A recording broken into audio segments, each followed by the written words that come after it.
तब तक आप युवा हैं जब तक आप कुछ जोड़ सकते हो, जिंदगी में कुछ नया जोड़ रहे हो, और जो कुछ गलत है उसको हटाने के लिए आप कुछ क्रांति करने के लिए तैयार हो, और क्रांतिकारी संगठनों के साथ आप अपना समय देने को तैयार हो। देश में व्यवस्थाओं में बदलाव के लिए आपका समय, आपकी ऊर्जा अगर लग रही है तो आप युवा हैं, और परिस्थितियां जो खराब है उनको बदलने के लिए आप बिल्कुल सन्नद्ध नहीं होते।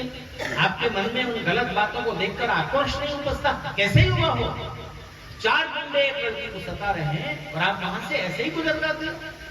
धिक्कार है तुम्हारे यौवन पर, कुछ तो करो, शक्ति जुटाओ, टीम बनाओ, दुष्टों को पराजित करो, अंधेरे को हारना चाहिए, अन्याय को पराजित होना चाहिए, तब तो आप युवा हैं। जिस देश के युवाओं में ये यौवन सो जाता है, अपने ही स्वार्थ, अपनी उन्नति और अपने ही शारीरिक सुखों में जो गहरे डूब जाते हैं, उस देश का कोई भविष्य नहीं।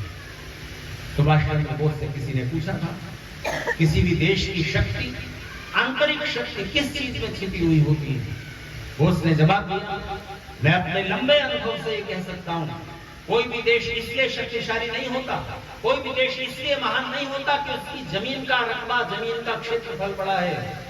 कोई देश इसलिए महान नहीं होता, इसलिए शक्तिशाली नहीं होता कि उसकी जमीन में उपज ज्यादा होती है, बहुत फसलें पैदा होती हैं। कोई देश इसलिए शक्तिशाली नहीं होता कि उसका बिजनेस, व्यापार, व्यवसाय बहुत बड़ा है, उसकी जीडीपी बहुत ज्यादा है। कोई देश इसलिए शक्तिशाली नहीं होता कि उसकी जमीन के अंदर बहुत सारी खनिज संपदाएं, सोना, चांदी, हीरे, यूरेनियम वगैरह छिपे हुए।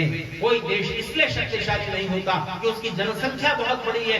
कोई देश केवल तभी शक्तिशाली होता है जब उस देश की युवा पीढ़ी के मन में अपने देश, अपनी संस्कृति के प्रति स्वाभिमान का भाव है। कोई देश तभी और तभी शक्तिशाली होता है जब उस देश के युवा अपने देश की स्वतंत्रता, आन बान और शान के लिए अपना बलिदान देने को तैयार होते हैं। तभी और तभी किसी देश को हम शक्तिशाली कह सकते हैं। शक्ति बंदूक की नली में नहीं होती, तोपों में नहीं होती, परमाणु बम में नहीं होती। किसी देश के युवाओं में अपने देश के लिए प्राण न्यौछावर करने के जज्बे के